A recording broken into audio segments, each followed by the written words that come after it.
Keservesen fölneveltünk anyáddal, keservesen, mind a hármatokat. Gyárból, maszekhoz, éjjel a kénysavgyárba.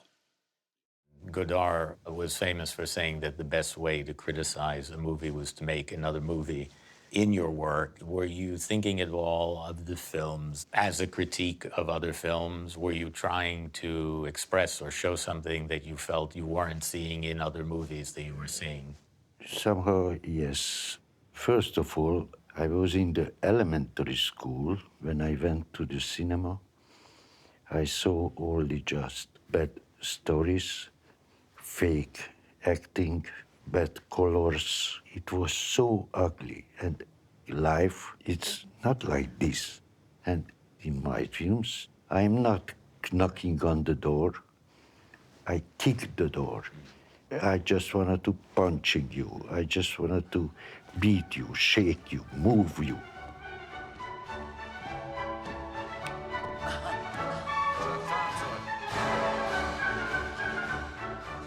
When I was young, I had a chance to see Abu the Souffle by Godard, some Yancho movies, and Soviet movies like Tsigavertov. Later, I saw Andrei Yugev by Tarkovsky, and I liked it very much. But I never wanted to be a filmmaker. I was 15 when I got an 8mm camera from my father for my birthday. And this time, I was a very strong leftist guy.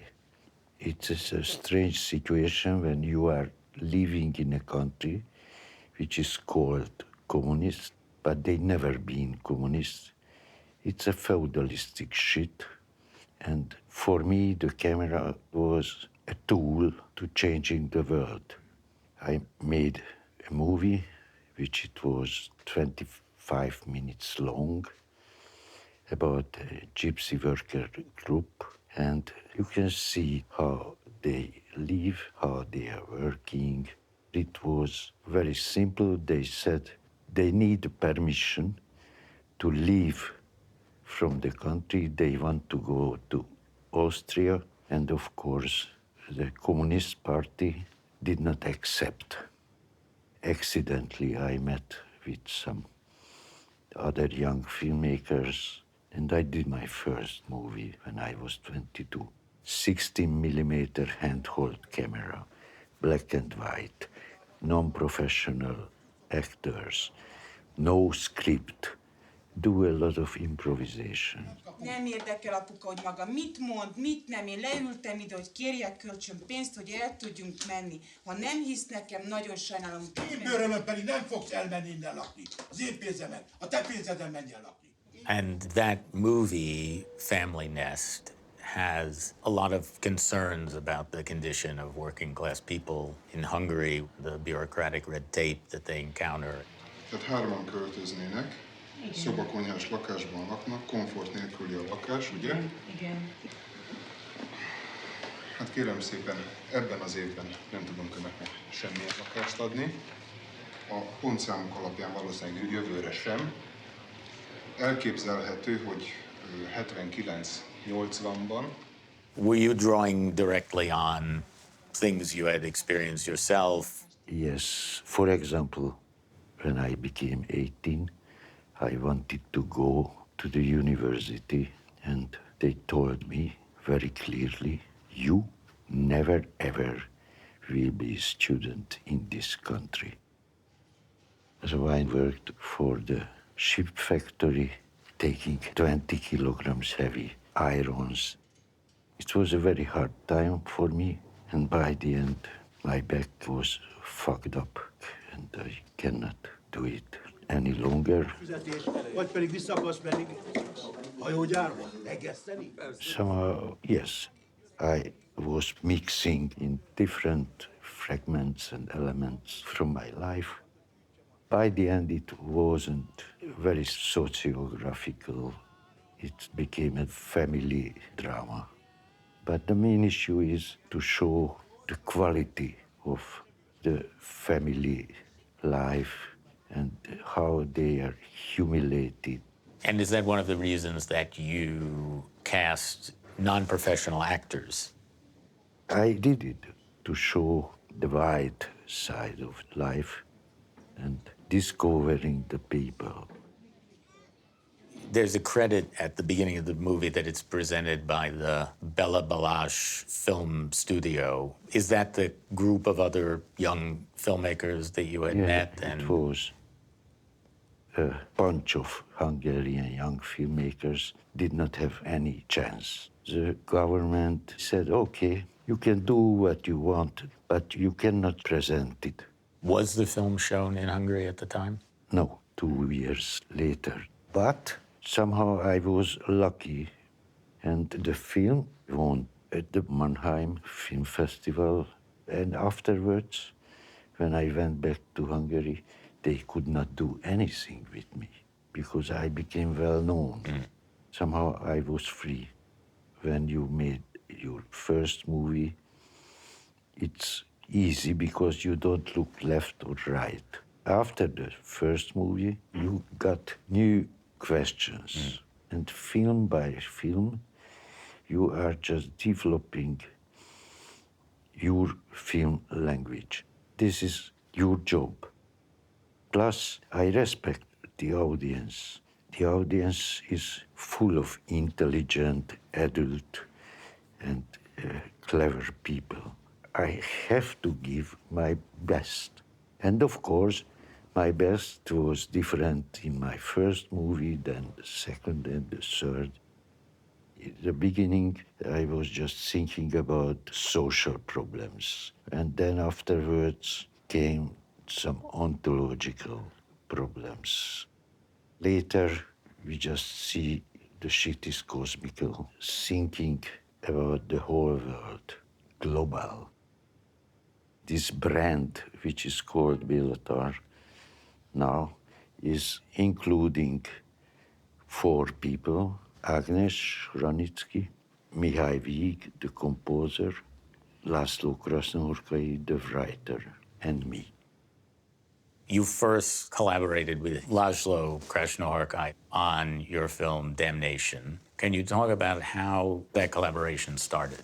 I was reading the manuscript of the Sátán Tango, the first novel of László. This was a very deep novel, and I was thinking I really would like to meet with him because I like very much his style, how he's using the words. We met and we decided to make Sátán Tango. But the government did not allow me to do it. So we started to work on Damnation, which was a very old idea about a woman who is singing in a bar. And almost 10 years later, we could start Sátán Tango. Did you know from the beginning that Sátán Tango would be a film of unusual length for a feature film? We estimated 6 hours. By the end, it became 7 hours and 15 minutes, a little bit longer. The sense of time and of living in a space with the characters of the film is something that's present from really very early in your work, even if it's expressed somewhat differently. There are typically very long takes and very long scenes. Werkmeister is 39 shots in 2.5 hours. A lot of them involve very elaborately choreographed movement of the camera and the actors. I'm wondering if you can talk a little bit about the use of time in your movies. Yes, I have my own manias because long monologues and to see a face as a kind of landscape, it was in the first and then till the last. Most films ignore time because the logic of the films is action, cut, action, cut, action, cut. They are following the linear storytelling. I never interested about this. Let's say a piece of wall can be a story because you have to understand how you can involve the time, movement, the space, the landscape. They are very important for me.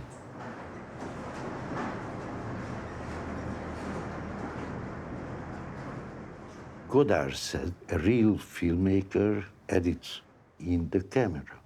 And of course, he forgot, and he was using a lot of cut by the end. But I took seriously.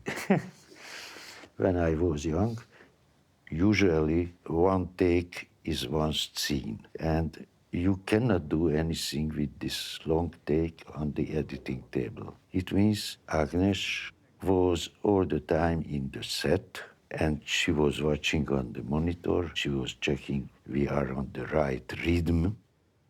And plus, for me, it was all the time interesting when the camera is rolling, the tension between the two persons, it's building up. And if you are moving, the space, it's showing all the time different faces, or we can see the same thing from different angles. And sometimes I do not stop the scene, even if the scene it was done, because I'm curious how you will react if the camera is still rolling. Akkor vele fogok vacsorázni. Úgy este felé.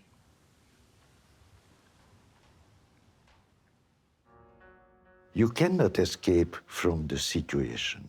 You can discover a lot of small details, and you will reach the human being, the human life.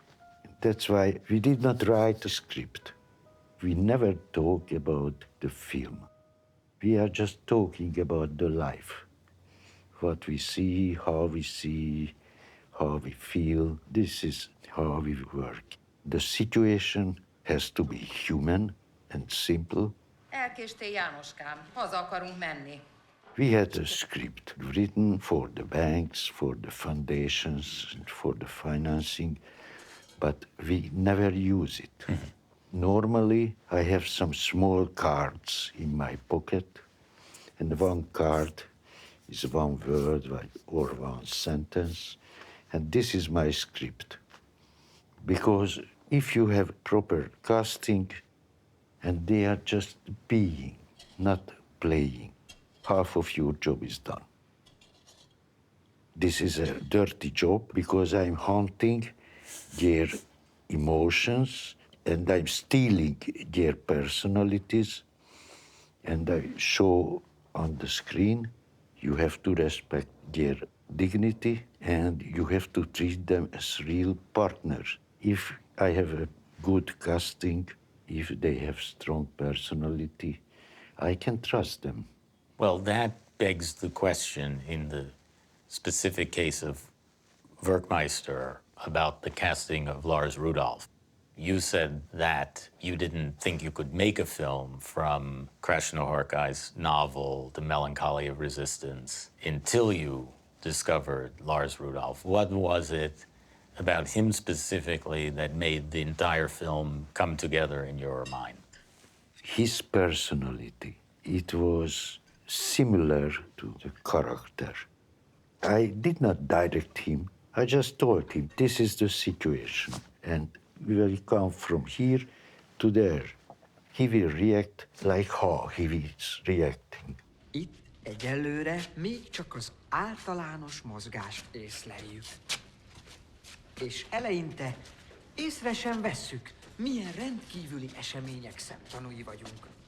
Of course, normally we don't have a script, but at the beginning, the dialogue was very important. He was doing some improvisation during the take, but I was pushing him to follow the logic because this is an important issue that the viewers has to understand. And of course, the choreography was also important. A hold forgó mozgást végez a föld körül. That scene is, in a way, a dance number with Lars choreographing the denizens of this bar to replicate the movements of the planets around the sun. Do you typically start thinking about the space and the camera and then bring the actors in? Are they there from the beginning and you're choreographing everything all together? The main issue is spontaneity. If I'm rehearsing with them too much, it doesn't work.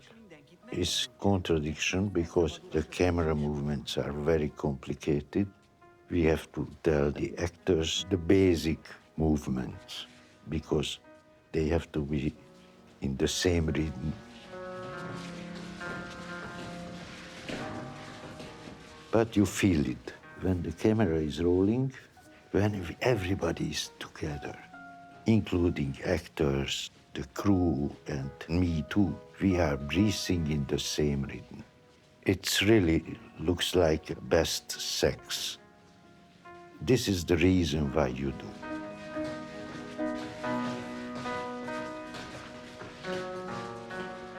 Related to this idea of people being in rhythm and unison, I also wanted to talk about your composer, Mihai Vig, because this is another shift that happens as we move into the Tarr, Krasnohorkai, Vig era, is that original score becomes a very strong element in the films, whereas when we look at the early films with the more neorealist style, we either don't have music or we have a song on the radio or something similar. The music is also one of the main characters. It's strongly there. It was 1983 when I started to work with Mihai Vig, and I asked him, go to the studio before the shooting. I need to know the music because it's influencing the way of the shooting and the rhythm. Would you ever play the music on the set? Yeah, we did it several times because it helps with the dolly movements.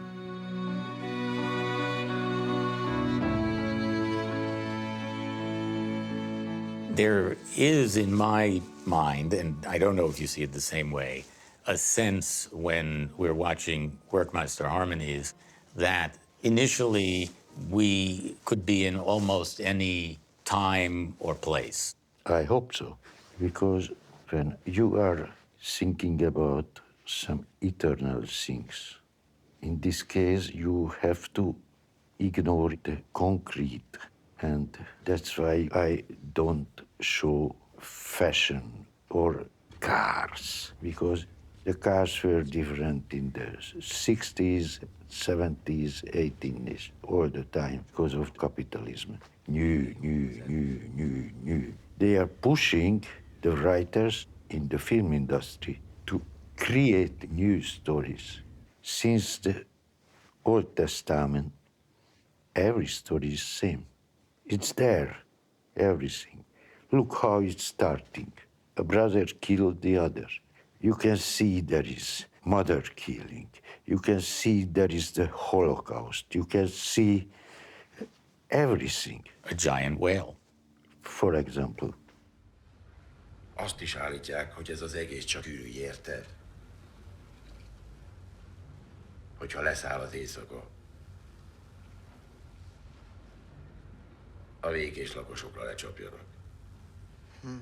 Werkmeister is a movie that, to use the language of today, we could say is on some level about fake news. It deals with the way in which rumor and innuendo can whip ordinary people into a panic and fear and begin to fray at the fabric of order. when we made this movie, we were just thinking this is a nice fairy tale and it's never will be real. But now, if you just switch off the news, you can see, unfortunately, it became real.